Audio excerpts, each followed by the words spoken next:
Hello, how you guys doing? James here.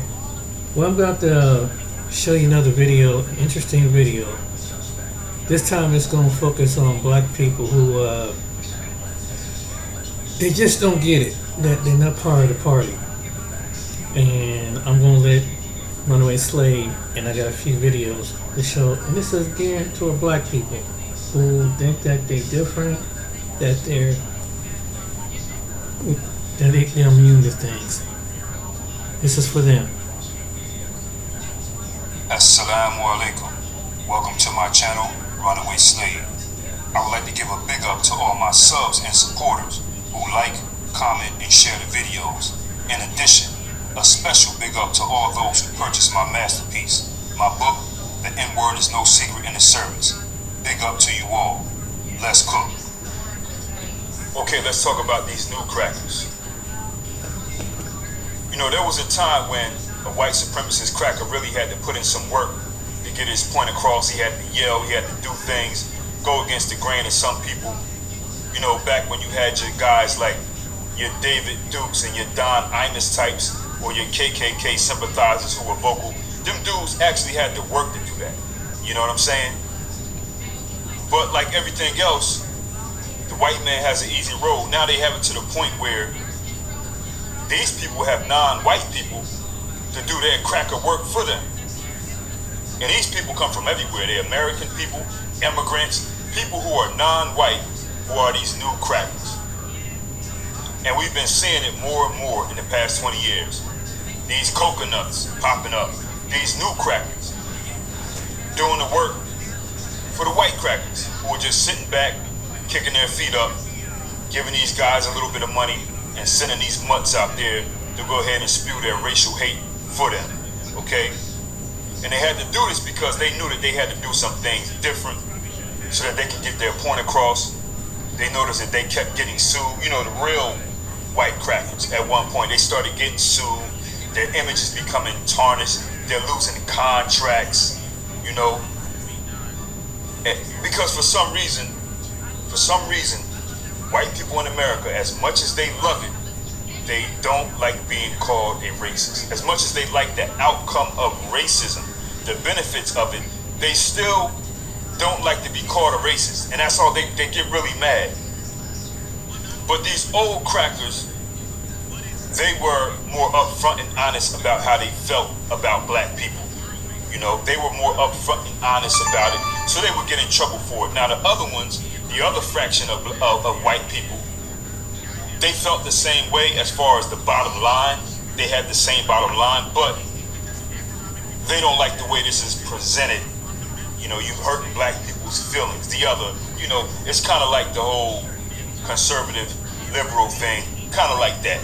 Now don't get me wrong, these white crackers are still active and vocal, but they have a lot of coconuts and a lot of non-white people doing their work for them. The new hardcore crackers, kicking that white supremacy all day long, you know, against people who look like them. That's what they do. Give these people a little bit of money, you know, and they say, you know what, let's get this thing presented differently. We'll get some brown people, we'll get some immigrants, we'll get some non-white people, we'll get some coconuts, you know, to say these things that we really want to say.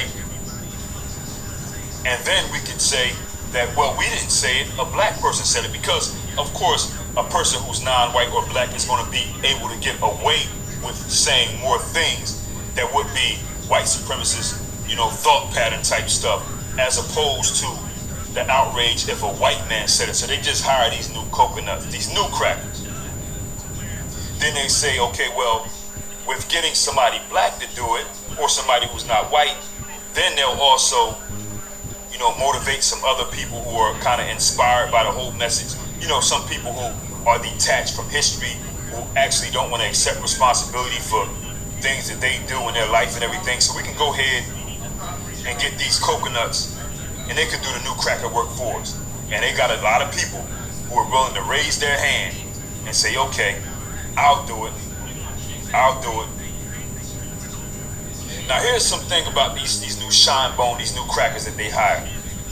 Many of these people are accomplished at something Uh, Sometimes they're highly educated. Some of them can speak well. Some of them are very convincing. They're very good at deception and sorcery and deflecting conversations and things like that. Some of them were great athletes. But all of these new crackers are definitely disgusting people with no dignity, no loyalty to themselves, their families, their people. And many of them are just Satanists as well, just like the old crackers who are still active but who have kicked their feet up, again, like I said, because they have these new cracker coconuts to do the job for them. Okay? Now, some of these people, these new crackers, they come from different categories. We're gonna talk about some of the categories of people that they are and what they come from. Now, one group of these new crackers that they like to hire. Well, first, we gotta say, some of these people come out the box like this. Some of these new crackers, they come out the box already pre-assembled like this. They don't need any training. They come out of their mom's womb like this, as a coconut. Okay? They take being a new cracker like a fish takes the water or like a dog takes the barking. Seamless. They can do that. There are some people like that. Okay? Then there are other people who like to take this position or this job as a new cracker because they might have had a traumatic event in their lives, you know, and they don't want to be poor again. You know, they don't want to be poor again, so they figured, I'm in a position to take this job as a coconut, speak against my people, spew this white supremacist hate, create narratives that go against my people. These coconuts, they want to take the job a lot of times because they had traumatic events in their lives when they were young, and they don't want to be poor again. They don't want to wear holy socks again. They don't want to get burnt by a radiator again. They don't want to wonder and be scared about who their dad is. You know, the image of their mom suffering and opening that oven for heat for them, it traumatizes them to this day. And these Negroes said, I will never go back to that. These coconuts said, I don't care what I have to do. I will never go back to being poor. I'll do anything. I'll even give up my hind parts. I'll give that white man my hind parts. As long as I don't got to go back to that. And yes, people, there are many guys who fall into this category. You know, there's no need to wonder, I wonder who would do that and who would do that. Would this guy do that? No. Like I said, I don't know if you listen to a lot of these guys who are like predators and stuff like that, maybe in prison they did a lot of years. A lot of them say, no, I didn't have to do nothing. He willingly gave me them hind parts. And these are the guys that you see on TV who would do anything for money. They'll say anything. They'll create false narratives, usually against their people. They'll do anything for money. In this category, you see a lot of your athletes, retired athletes, or people who are involved in sports. Maybe they were not athletes like your Jason Whitlocks or your Stephen A. Smiths. They were not professional athletes. But then you have your other guys like your Marcellus Wileys, for example. Okay? Other athletes who are willing to do this now. Now you have your Shannon Sharps willing to do this now. Anything but be poor and go back to grandmama's house. That type of stuff. Down in Savannah, Georgia somewhere on a dirt road. They're like, never again, I'll do anything.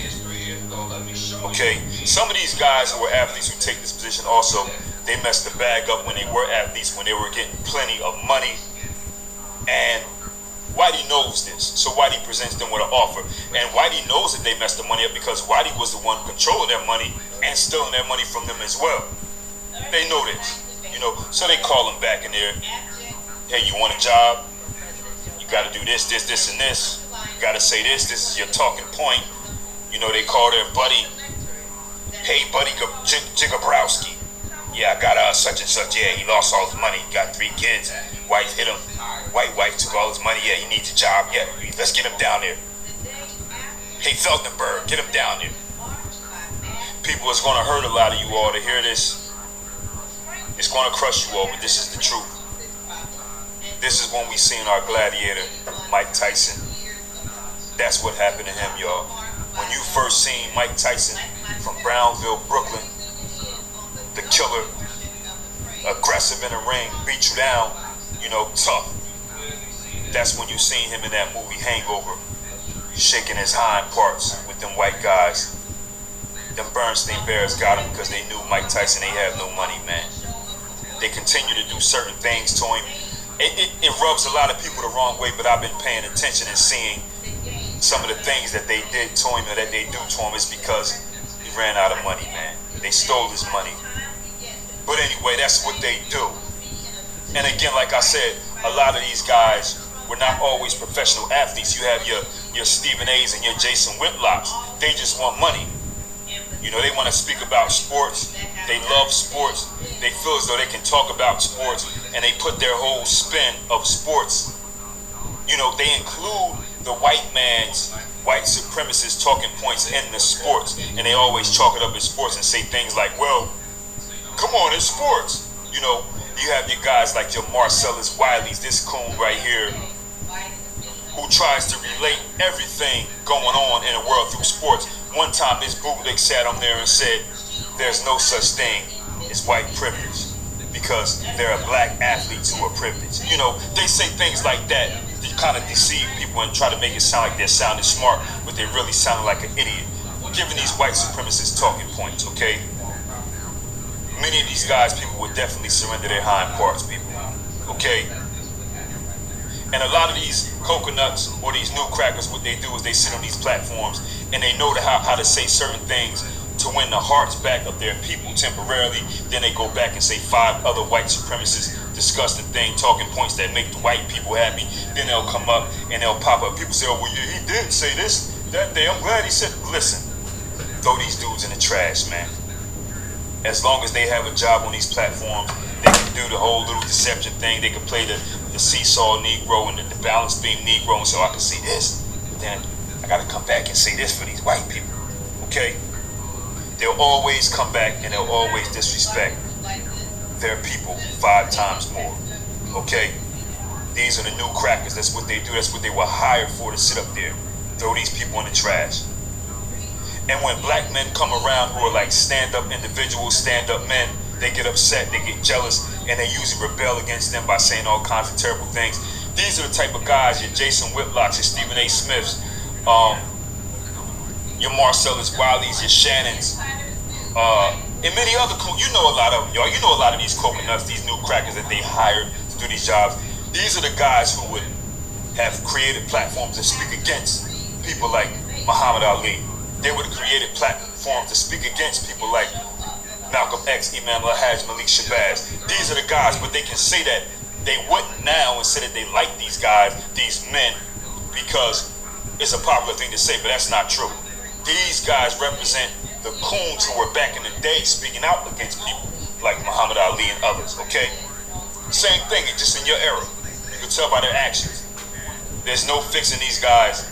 People, if we had our stuff together as people, we would have to give these guys 3 months. We would have to say, listen, you got 3 months to stop doing all this stuff, quit that job. If you do it again, we put you in this wood chipper, you're done. There's no group of people on earth who can progress while having these type of people coming in their locker room, getting all the intel and going out and giving it to their daddy, okay? And people, you know many of them, you know many more. You're right in the ones that I'm just giving some examples. And then you have your other new crackers. Your other new crackers doing the work for these white supremacists who don't have to work no more, they're just kicking their feet up, are the ones who always had a disdain for black people their whole lives. They always had a disdain for black people, but they just couldn't move on it because they are part black. They're not white. They're never going to be white. They're part black. Many biracials who have a white parent are these new crackers. They got a white mom, black dad. There's a lot of new crackers like that. Usually, again, a white mom, a black dad. It could go the other way too. These are your Andrew Tate types, your Malika Andrews. These type of coconut, these type of new crackers who say things, and spew white supremacist rhetoric. And they may say some other things that are right or good, but you got to understand, a person who is standing firm in belief and about justice they would never go back and say certain things that they say on their platforms with their celebrity, being that they have more responsibility. They have to be more responsible. And if you check them out, their whiteness always comes out in a really deceptive way. They say things thinking that they can outsmart people because they usually could. You know, their personalities usually attract, you know, groups of weirdos a lot who are just like them. And anything these people say, they'll give them a standing ovation. But they never cross the line. These coconuts, these new crackers here in this category right here, they're always smart enough to do things, but they can always run back into their white daddy's arms or their white mommy's arms if need be. They will not go against the white half of them ever. They will say horrible things about black people. They don't respect black people, but they'll never be white. Okay? Just watch what they say. Many of these biracial new crackers, you know, simply because they had a low-key disdain for black people their entire lives, they always wanted to be fully white. They always wanted to be white.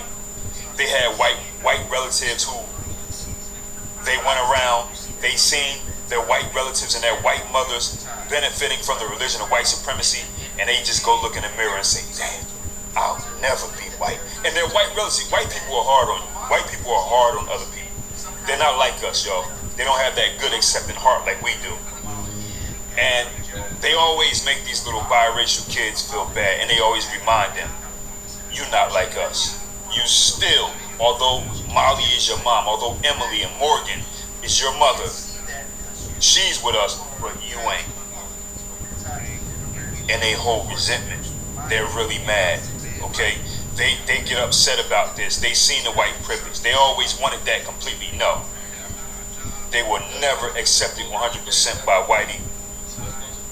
And they learn a lot from being in the house with parents. If they are in the house with the two parents, usually the white mother and the black father, usually now it's being the other way around more now, you know, what's going down, you know, the other way around. They figure out that they were a result of a mistake or the result of a fetish, and it crushes them. They realize that their black parent is usually some detached, weak, gumpish individual when he's around whitey, and they can see that their mother really doesn't even like black people a lot of times, or their black parent, whether it be their father, don't even like black people. I'm sorry, their white parent, if it's their father, doesn't even like black. The white parent, these biracial new crackers, they found out some point in their lives where their black parent, their white parent, didn't even like black people.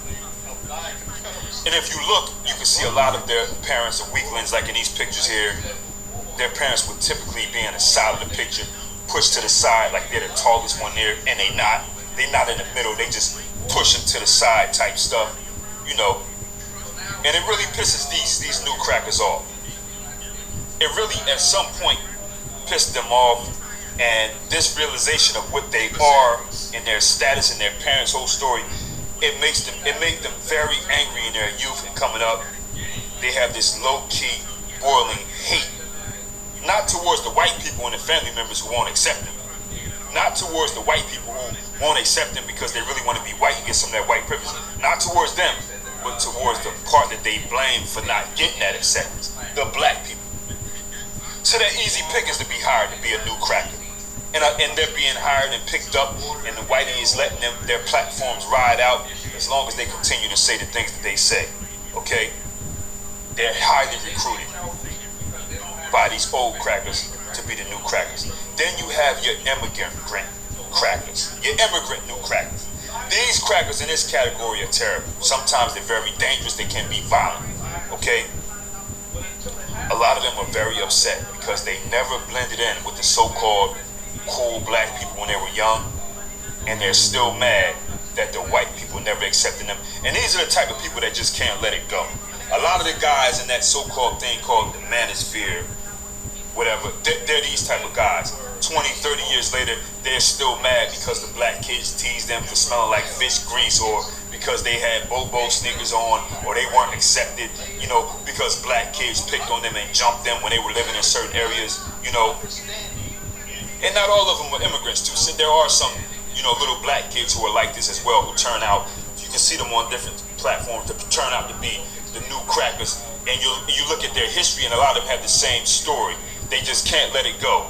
And black people, as we all know, wherever you from, if you're a black person, whether you're a black American person, whatever, you from the hood, you live in the hood, your whole childhood could have been getting jumped and getting cracked on for having messed up clothes or looking corny or smelling like pee. People, that's how the youth is in the hood. And they act like they're singled out. You know what I mean? You're not singled out. That's just the whole complex you have because you really want to be white. Black people in the hood got dealt with this with their own people, got jumped by their own people from elementary school all the way up, got cracked on, all that. It could be harsh. It could be harsh until you get your stuff together. And that's just the way it is. And because of that, some of these immigrants who just can't let it go, they always have a low-key disdain for black people in America. And all of them are immigrants. Again, you see a lot of these weirdos on social media who are just regular black people as well. Can't let it go because they were corny. They're mad at these. You work hard to manage your restaurant. That if my definition is understood, that racism, white supremacy is the fear on the part of people who classify themselves as white about white genetic annihilation and the concern for white genetic survival. This would therefore mean logically and specifically that the focus has to be on black males because black people have the greatest genetic potential to produce the black pigment melanin, which gives off skin color. And since we have the highest level of genetically determined ability to produce this pigment that can cause white genetic annihilation, and it's only males who can impose sexual intercourse. And so the focus consciously, subconsciously has to zero in on the males. This is why I say that understanding, I'm not talking about institutional racism, I'm talking about a total system construct that develops out of certain patterns of thinking on the part of people who classify themselves as white relative to specific realities that exist on this planet. And so then once that is understood, that the fear of genetic annihilation, that takes to the focus on the male, the black male person, as being the number one perceived threat, the number one enemy, and everything flows from that. I've always thought black masculinity has been under attack. That's just me personally. But knowing, just understanding how warfare, battle, and the tactics people use to impose themselves on other people. If you have to dismantle or disable the males and get the males out of the way to have access to women and children. So the men, black men, are going to be a target because they're the protectors and they're the as you say, the person who's the instigator in sex, the person who's initiating sex. So I do know you have to get the man out the way to get to the women and children. Once, like you said earlier, once you get to the women and children, you can pose whatever type of ideas and things is, you're gonna get fighting. You're gonna get some resistance, but you're gonna get a little less resistance, especially if they've seen their men be decimated. So think about what we see on a regular basis from a lot of black men. There's some good black men, some real black men out there. Shout out to all of them, but a lot of the images and things that we've been fed over the years throughout our life about black men has been negative. The docile, black man lazy, black man stupid, black man can't do this, black man can't do that, black man is second class, black man is negative. And then, but a couple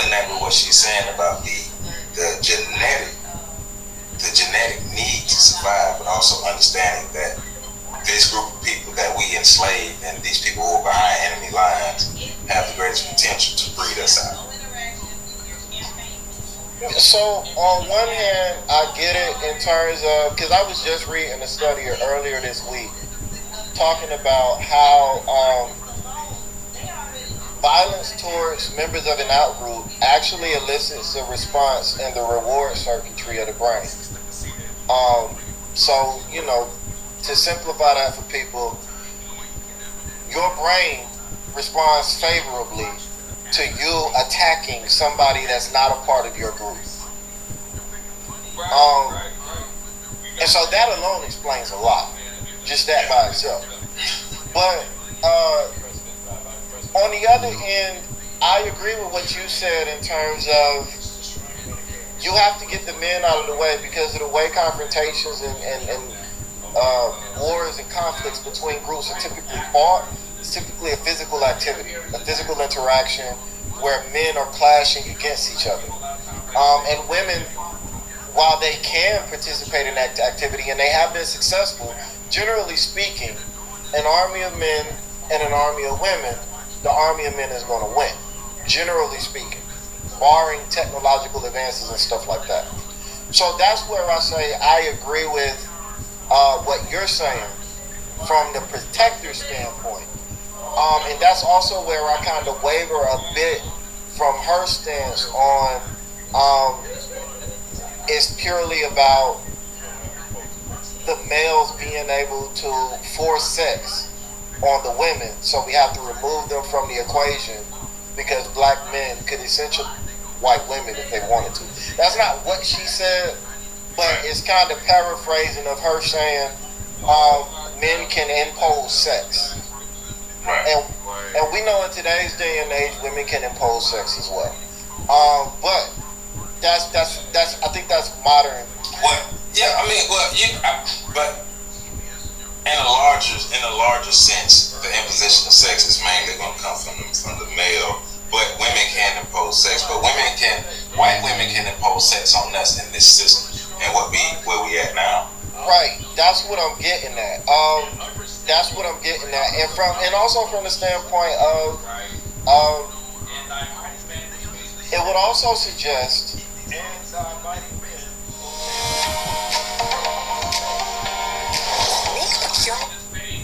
if you have great ideas you can monetize, don't get stuck in the vicious cycle of learning and... Have we reached such a privileged point in our society that we have to look into history in order to find things to fix rather than fixing problems that are right in front of us? The reason nobody talks about the debts of reparations is because the people who owe the debts are not alive. Shout out to the amazing Lucas for dropping this story about this, how do I say? I can't say couple, I can't say humans, I can't say anything decent about these monsters here because that's all that they are. What you're looking at is a couple of monsters who decided to adopt 5 children. 5. 2 of them were non-black children and 3 were black. And this couple decided with their adoption that it would be a good idea to take their 3 black children and to lock them in a barn and to introduce them to modern day chattel slavery. So I'm going to let you take a listen to the story and then I will be back with a comment. Adoptive parents of 3 children are in jail today after Kanawha County deputies said 2 teens were found locked inside a barn. Hannah Klein breaks down the investigation after deputies say they received a 911 call from someone concerned about the kids. A stunning find in Sissonville has led to the arrest of 2 adoptive parents. You're being charged with a felony, child neglect, creating risk of injury.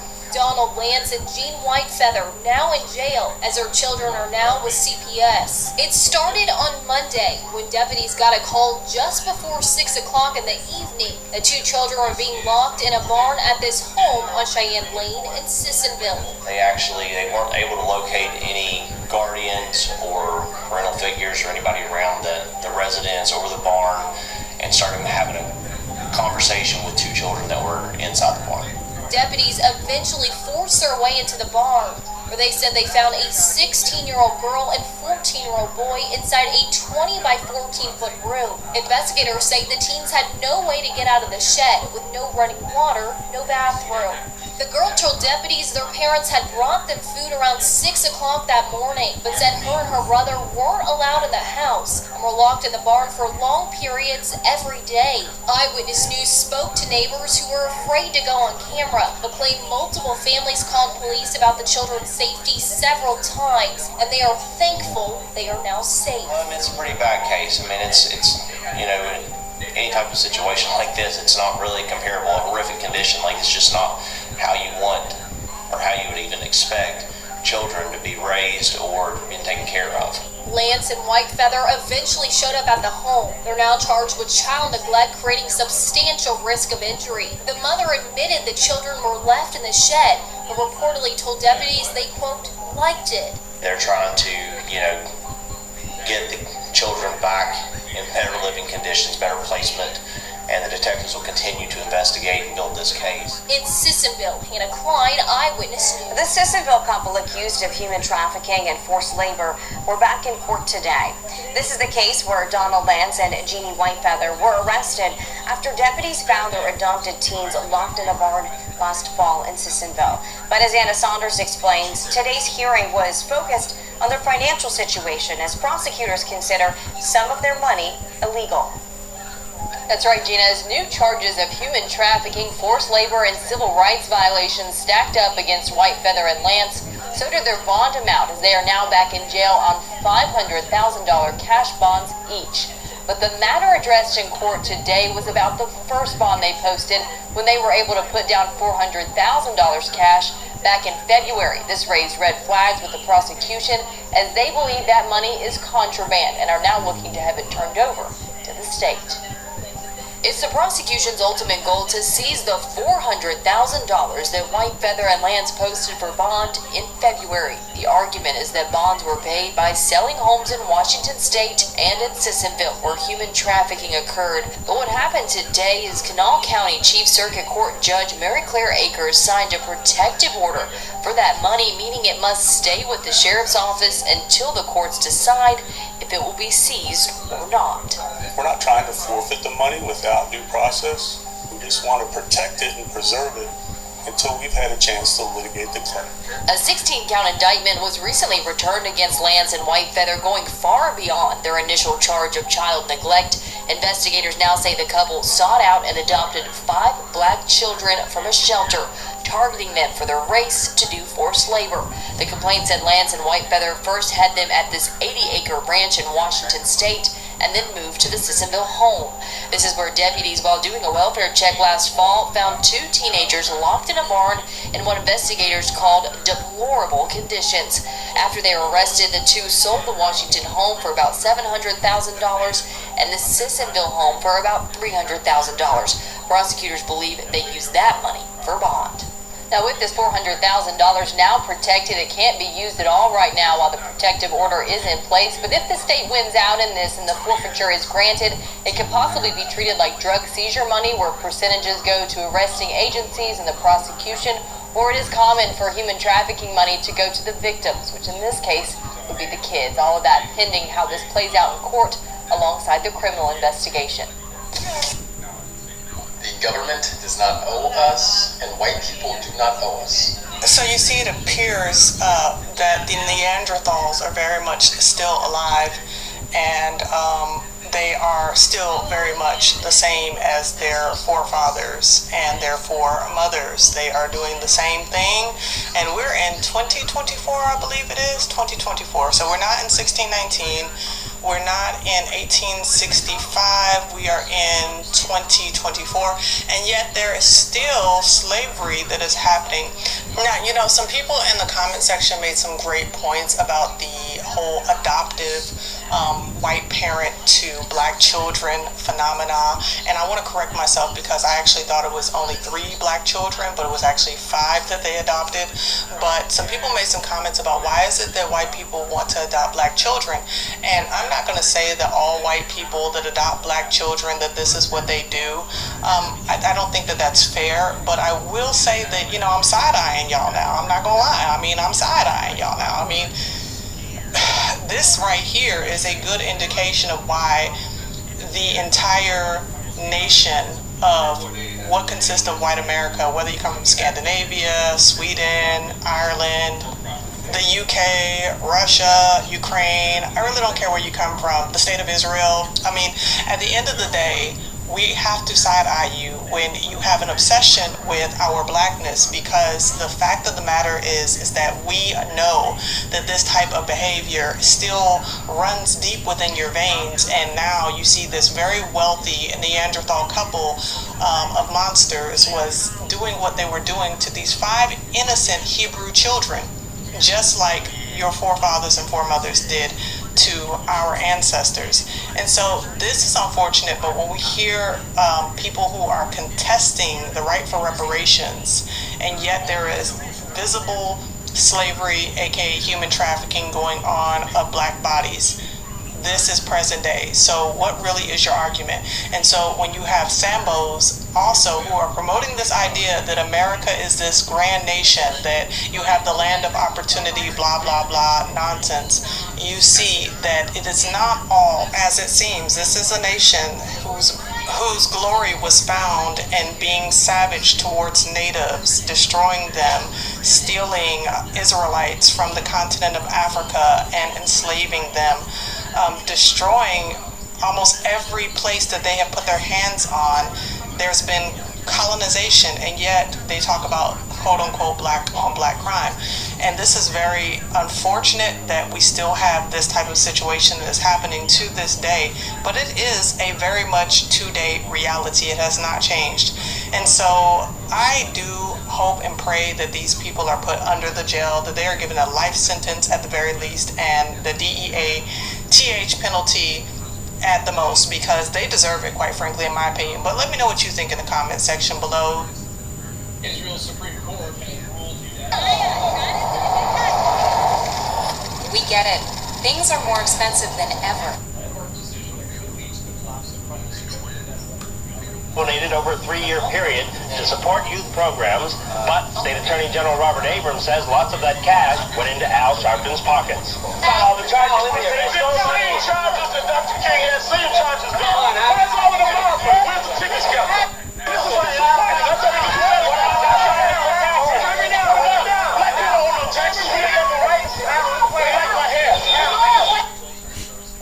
All right, ladies and gentlemen, that was Al Sharpton, part of our devotion. Now, somebody asked about some Black Panthers, and they've done something that's funny, because the devotion is supposed to have some sort of that people can laugh at it. That's what it's about, lightheartedness. It's not about something extremely serious and all that. That's kind of what we do in the live stream. So unless it's something funny that y'all know of, then yeah, send it to me and let me know. Now, and we'll put something together. I'm always open to getting some new ones, right? All right. So, there was a video this one young sister made that worked for FedEx that's going around, and she was mentioning, which other black people have talked about this before. It's not nothing new, but I want to talk about it on the guise of corporate America and how corporate America coddles anti-black racism.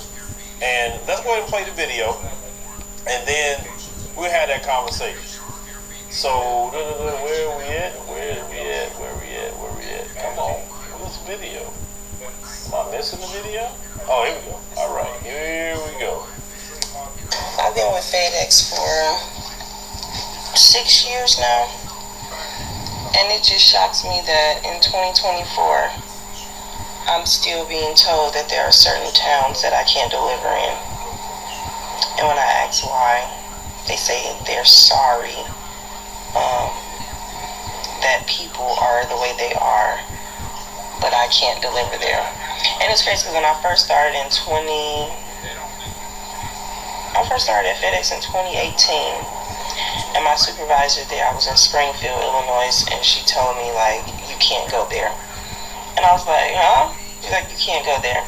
And I didn't too much think of it. And so I was delivering one day in a different town, and I had a late pickup. So I had a few hours to spare. So I'm like, I'll just drive over to the next town. It's like 12 minutes away.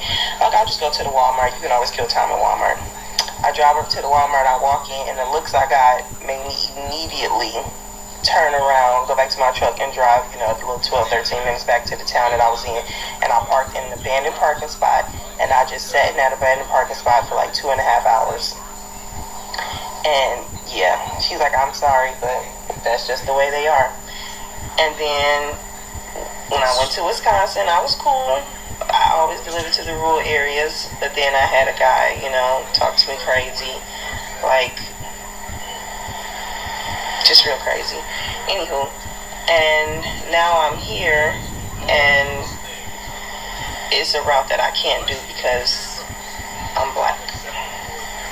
And it's not because I can't do the route, it's because of how the people in that town act, or how how drivers have been treated in that town, the same color as me. So now they just stick to putting people in that town that look like those people. And that's so crazy, because it's 2024. It's so crazy. But yeah, it's crazy. Alright, ladies and gentlemen, I wanted to let you play its entirety like I always do, then we'll start it back up, and I want to stop at certain points. I've been with FedEx for 6 years now, and it just shocks me that in 2024, I'm still being told that there are certain towns that I can't deliver in. Let's stop right there. Alright. She said it's 2024, and she's shocked about the anti-black racism in the town. To all my people throughout the world who could be listening underneath the sound of my voice, especially our black American brothers and sisters, or any other brothers and sisters who come from the diaspora, if any of you are listening right now, if you live in the United States of America, racism, white supremacy is the same every year, okay? You have to understand, anti-black racism is the culture that they teach. They pass down their culture to each generation. I don't know why you're shocked about that culture by now. We've been in this land 5 centuries, right? Well, 500 years, 5 centuries, and it's still the same. So if you're still acting the same from 500 years ago and today, it's safe to say it's a culture at that point.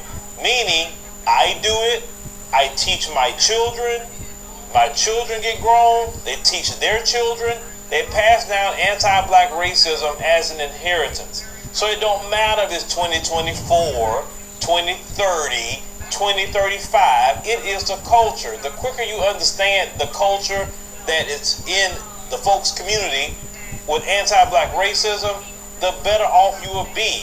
Why are you so shocked? That tells me that you haven't learned anything by living in the United States of America and even knowing the history at all. And listen, at one point in time, I didn't understand it was a cultural thing either. I didn't understand it at one point in time because I never understood, like, okay, if the people in 2024 wasn't in Jim Crow, why is it they acting the exact same way? If the people in 2024, they had nothing to do with slavery, why are they always trying to call black people cotton pickers and they had nothing to do with slavery at all, right? Like they claim when it's time to start paying reparations, all of a sudden, I had nothing to do with slavery, but you talking about black people. How is it in 2024, and I may have to cover that, I am going to do that on the live stream tomorrow, how is it in 2024 you take 5 black children from an adoption agency and literally put them in slavery and they caught up with you behind and now you in jail? In 2024, why would you put black people in slavery? Because it is a culture at this point. When you understand that is the culture, then you... The University of Alabama Online, where legends log in. A tradition of... Alright then. I'll let them have the commentary. Let me bring in with my commentary. Well, the Bible says nothing new is up under the sun. I said this before myself. Everything is like a totem pole. It's like a totem pole. I use totem pole effect. Everybody, the supremacy, what he talking about, black people have always been down here with red, brown, and this Lake Cranston Act. Most people don't understand this. When you get towards the white, it means class. Even though it can be a poor white person, class and skin tone and everything makes up whatever it is. And some of these other people that have adopted that mentality that come from different parts of the world, even when they come over to some place like here, but they think they're going to be immune to that because they think, well, that's just the low class black Americans you see on TV in which you've been trained to talk. You have to understand. As I said, skin color matters to a good portion of people in America. No matter where you go, people see you as a stranger. Yes, but there is a segment of people that subconsciously see color. I don't care. They can. No matter if they say they go to church. No matter if they say, some people they say they could love Jesus Christ, until they show you the nature of Jesus Christ, don't believe them. And some people think that Jesus, the image of Jesus, was put into your church as the same mindset. So not only that black people are colonized, the people who look like the colonizer thinks the same way. And this is the truth. And so it kind of makes things water wherever they're down. So when people see stories like this, they act like it's a surprise. To some black people, it's not a surprise. Because we've been trying to tell you this over and over and over. But most people are like, oh, you guys are making things out of something big.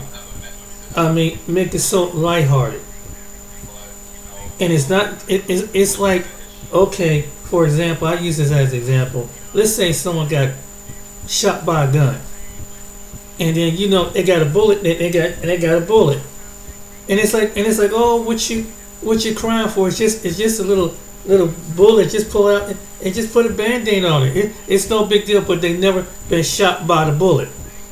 The person who's been shot by the bullet understand the pain, the suffering of the leg going in, and they have to go and dig it out, and the traumatization of being shot by a bullet.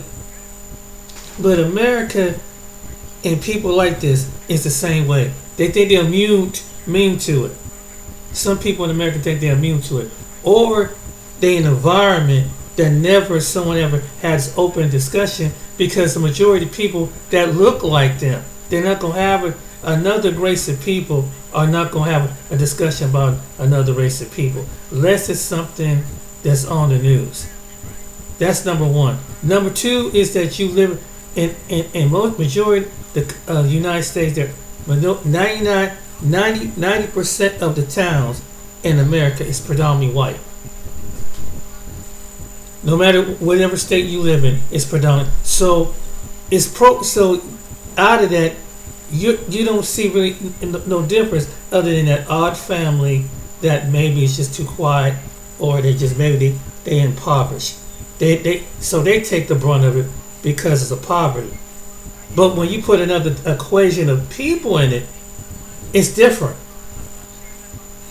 Now they make friends with the little equation of this white family that's in poverty, that's like the outcast, whatever. Then it is what it is. But people, the majority of times, what has to do with other people, when they have to come in contact they form this opinion because somebody, their relative, went away to school, went away to service, or maybe have encountered with some person, and they bring that back to their community, and they practice what they say, and practice these defamatory words, and so that's how it gets spread among that vast majority of the community out there. And then you have some black people that just don't think that they're immune, and other people think they're immune to it. And what you don't understand is you're not immune to it, because when you make that same demographic of people mad, they're gonna call you out your name too, because you don't sit in agreement with their mindset. This is what you don't understand is. So is it really worth paying to be in a sellout? Thinking that your grass is greener. And it's like what the first video said, no matter what you do, like they'll tell the biracial, you'll never be us. You'll never be us. Because subconsciously, what we see and what you're part of the people that oppose of what was taught in this history of thinking that we had to use them as a certain degradation. And now you brought the part of the people that we seen as the degradation as low hand, as property. And there's some people that think like this. They don't have to say it, put it in your face, but you can tell, when you've been around, and this is what I got to say to my people that never been around, at the mainstream, and you've been the only one.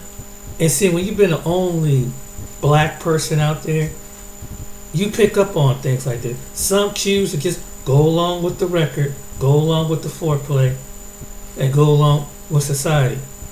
But when I would go out there, I would pick up on things, and I didn't catch things like I did 20, 30 years ago. But now I understand now. You know, and I'm not saying that everybody's like that, but people see color subconsciously. They see color. That's the truth. In America, they will in other places of the world, they will always see color. Maybe when you leave this country, they see you as a different. But as long as you on this American shore, in a Western country, they will always see you as color. They see you color all the time before they pursue you like this. Then once the people say, don't worry about it, you're not those people that were descended of slaves, so clearly you're part of us, until you get into an incident with somebody. Then you be reminded of real quick, so it don't matter if you're biracial, it don't matter if you're an immigrant, it doesn't matter. It don't matter if you like Trump, whatever. It doesn't matter. Sooner or later, they will let you know what they think, and it's gonna hurt at some point. They say, "Oh, don't worry. Oh, I can say some offensively thing. Don't worry about it because he's not one of them." They program you and some people that think you're like that, and meanwhile, you acting like that. You're gonna be alone, and the very people you put down in your community ain't gonna want you back, ain't gonna have your back. And them same people, and after you take the same people that he called coons, whatever, if I take you to another part and they people don't know you in another part of the town, like that one lady did, if Stephen A. Smith wasn't Stephen A. Smith and you put him in that part of Illinois, if I take you to Vidor, Texas, Stephen, if I take you to Charles Barkley, it doesn't matter, people. If your face wasn't known, it doesn't matter. You're black. It's as simple as that. They people gonna perceive you and they're gonna show you a not so nice face. I don't know what is with some people that think that they're gonna be immune to it. Even if you speak a different language, it's even worse. Because some people have an agitation. You need to speak English. If you can have any satisfying accent, what you say? What you say? Oh, he's got some kind of foreign accent, whatever. This is what you have to understand.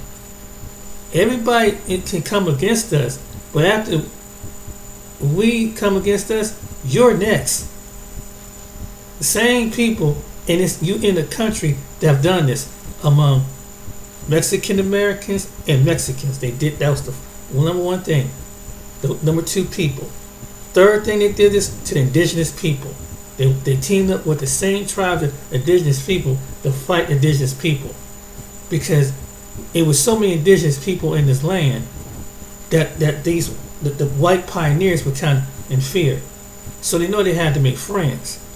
And it's the same book play when they do it among us bootlegs Negroes. We know we don't want you together, so because it's outpopulated. And how it came with the Latinos, and this is history in itself. When before America was ever set apart, there was a group of white people, and it was Latinos was already over here, but it was a war between about coming over the land, and some of the white people would use some of the white Latinos to drive back the indigenous other Latinos back over into Mexico. So this is a true story. I saw it a long time ago. If I ever find that video. So imagine. So it goes from one thing to the other. So it's like, hey man, why are you fighting us? We're brothers.